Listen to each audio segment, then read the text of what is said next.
Ano Internacional da Luz 2015. E ao meu lado o professor Dr. Luiz Alberto Vieira de Carvalho, uma pessoa envolvida com ciência, tecnologia e inovação, também na área envolvendo luz, principalmente na área de oftalmologia. Professor, conta pra gente, oftalmologia e luz, onde há essa integração, onde está pesquisas nessa área? Olha, Kleber, assim como o professor Parisotto falou que a helioterapia, né, ou sei lá quais são os nomes técnicos que se dão hoje para isso, é muito antiga, a luz também faz parte da oftalmologia no dia a dia, né? Então, a gente, basicamente, todos os exames não invasivos que a gente faz, a gente tem que usar a luz. Então, tem vários exemplos. Talvez o mais antigo deles, usado na oftalmologia, é simplesmente o microscópio, que já era usado em laboratórios há muitos anos. O oftalmologista resolveu colocar ele na horizontal, né, em vez de na vertical, para fazer a lâmpada de fenda, que nada mais é do que um microscópio com luz em forma de fenda, como o nome diz. Aí ele muda a cor da luz, com isso ele consegue ver diferentes camadas do olho. Então a luz para a oftalmologia ela é quase que onipresente. Importante né, professor, que à medida que o professor explica isso, nós podemos pensar na topografia de córnea, por exemplo. Onde está a luz nessa área, nessas linhas de pesquisas em questão? Quando a gente está no colegial, e eu sei que muitos alunos têm aula de ótica geométrica já no colegial, até antes. Aí a gente vê o professor fazendo aquelas setinhas, figuras de lentes, a fórmula da lente, né, que é 1 sobre o foco é igual a 1 sobre a distância objeto, mais 1 sobre a distância imagem, que é uma fórmula simplificada para lentes finas ou delgadas. A gente acha que aquilo é uma coisa que talvez seja difícil de aplicar em algum caso que não tenha uma lente. Pois bem, eu estou falando com uma iluminação refletindo no meu olho nesse momento, e o meu olho com uma camada muito fininha de lágrima em cima dele está se comportando como um espelho esférico.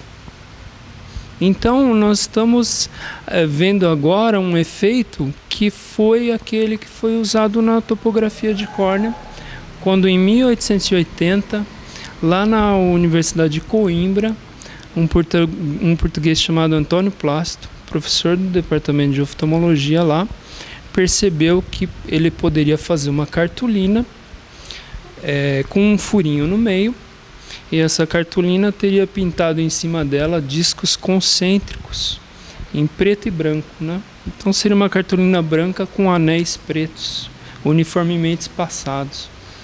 Aí o paciente chegava reclamando que com aquele óculos ele não estava enxergando, que ele devia ter alguma coisa além do astigmatismo ou da miopia ou hipermetropia, né, que são casos simétricos de problemas ópticos.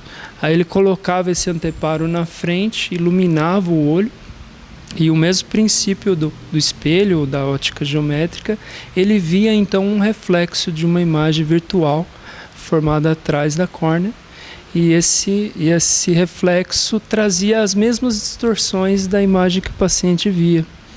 Então ele chegou à conclusão de que a córnea não pode ser resumida a problemas só de astigmatismo ou o que a gente diz superfícies esferocilíndricas simples. Há casos de superfícies muito desuniformes que não podem ser classificadas como uma distorção simples da imagem. Aí começou a topografia de córnea. Interessantíssimo. Agora a linha de pesquisa, professor, são interessantes nessa área. A luz na oftalmologia, ela tem um campo muito amplo. Como o professor poderia me destacar alguns pontos em que a luz é primordial, é principal no aspecto pesquisa, desenvolvimento e inovação? Eu posso destacar vários exemplos modernos e mais antigos. Esse da topografia a gente pode dizer que é um exemplo relativamente antigo, e as coisas vão se modernizando, né? Hoje um topógrafo ele precisa de um computador. Nos anos 70 essa imagem era feita com uma câmera fotográfica com filme convencional, levava uma semana para o paciente saber o resultado. Hoje, em alguns segundos, já aparece um mapa na tela do computador. Mas então esse é um caso de algo antigo que vem se modernizando. Eu posso citar uma coisa muito mais recente, que surgiu então aí com a invenção do laser, acho que no próprio MIT, né, nos anos 70, quando começaram a miniaturizar o laser. Hoje o laser ele tem aplicações fantásticas na oftalmologia.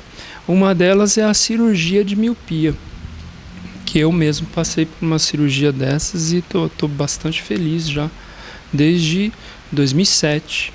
Né? Já faz praticamente 7, 8 anos que eu fiz a cirurgia e nunca mais precisei usar óculos. Então esse é um exemplo de uma técnica moderna que usou luz de alta intensidade para realmente esculpir o tecido corneano, né? E aí existem luzes de outras frequências que são usadas para outros tipos de exame. Eu vou dar um outro exemplo clássico de um exame muito importante para glaucoma e para outros casos de problemas de retina, como retinopatia diabética, né?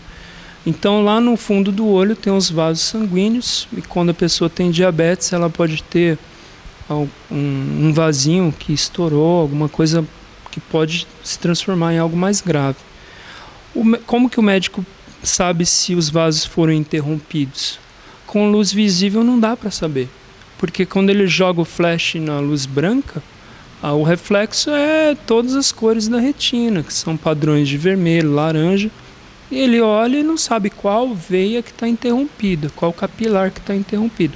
Só que foi desenvolvida uma técnica em que ele injeta um corante na veia do paciente e aí ele ilumina a retina com uma luz, uma frequência de luz em que o corante é mais sensível, ou seja, vai refletir mais. Aí praticamente toda a retina fica em tons bem escuros e os vasinhos ficam bem claros. Aí o que ele faz? Ele tira uma sequência de imagens e vê qual veinha que está interrompida, né? Então é um exame muito legal e que só foi possível por causa dessa característica da luz ter frequências diferentes, comportamentos diferentes, em materiais diferentes, em tecidos diferentes. O que não falta é o que o professor fez, né? Publicações envolvendo luz, orientações também envolvendo, aqui olha, são vários envolvendo luz, né? E também publicações internacionais envolvendo luz e também nacionais, olha só. Isso tudo o professor desenvolveu e tecnologia e inovação que envolve luz na oftalmologia, aqui tem bastante. Professor, além de toda a ciência desenvolvida, orientações, livros publicados, a sua própria formação no exterior, hoje o professor também desenvolve equipamentos envolvendo luz e que é resultado das linhas de pesquisas que o professor vem desenvolvendo e fazendo o Brasil chegar na fronteira do conhecimento, trabalhar conceitos de inovação na prática mesmo, mostrando que o país pode ter aí uma possibilidade de ter um projeto nacional de equipamentos envolvendo oftalmologia e luz. Podemos dizer tudo isso, professor?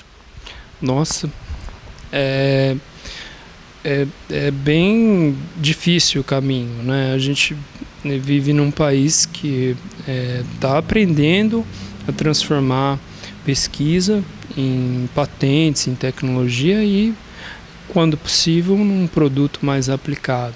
Mas eu acho que a riqueza de uma sociedade, né? A gente estava conversando isso agora há pouco com o professor Parisotto e você também, é que talvez um dos frutos aí da riqueza norte-americana, né? Aqui sem querer fazer nenhuma apologia capitalismo ou socialismo, nada disso, mas eu acho que o modelo de negócio deles promove muito essa ideia de que você faz bem para a sociedade quando você tem ideias inovadoras.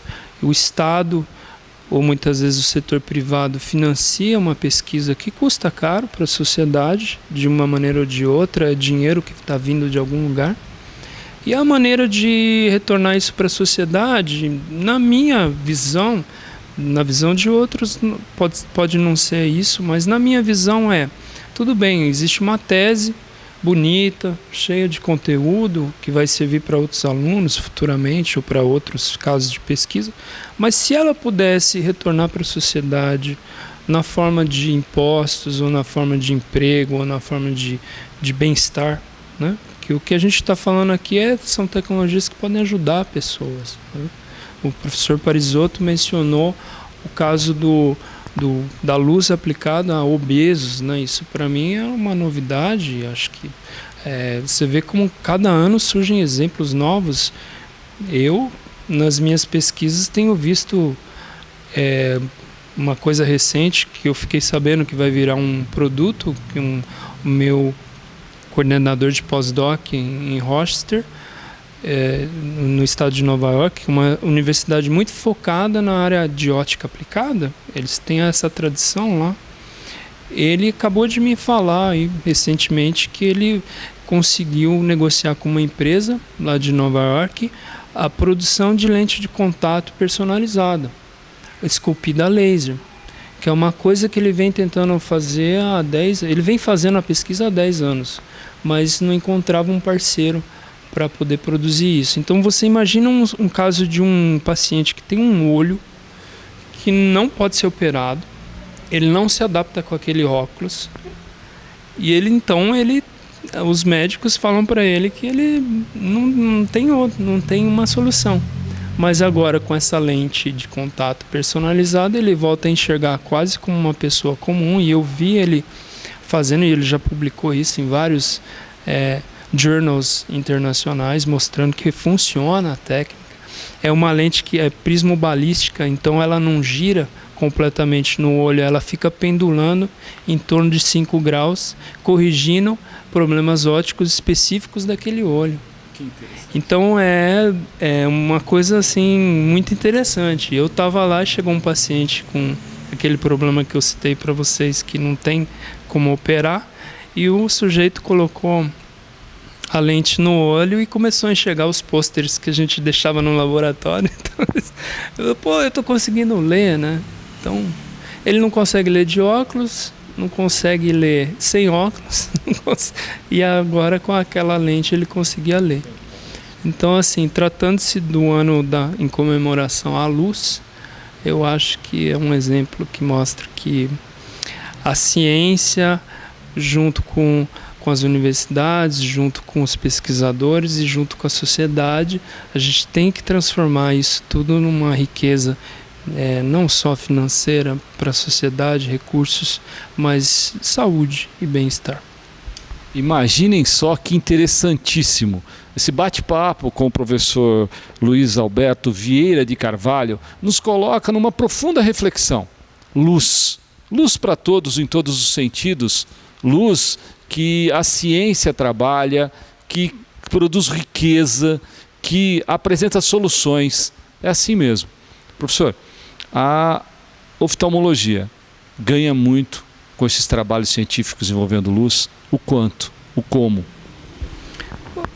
A oftalmologia é só um dos casos aí em que a luz é fundamental, né? Pelo próprio olho ser sensível à luz, mas os exemplos são muitos, né? O professor Vanderlei tem feito coisas lá com vários fenômenos envolvendo luz.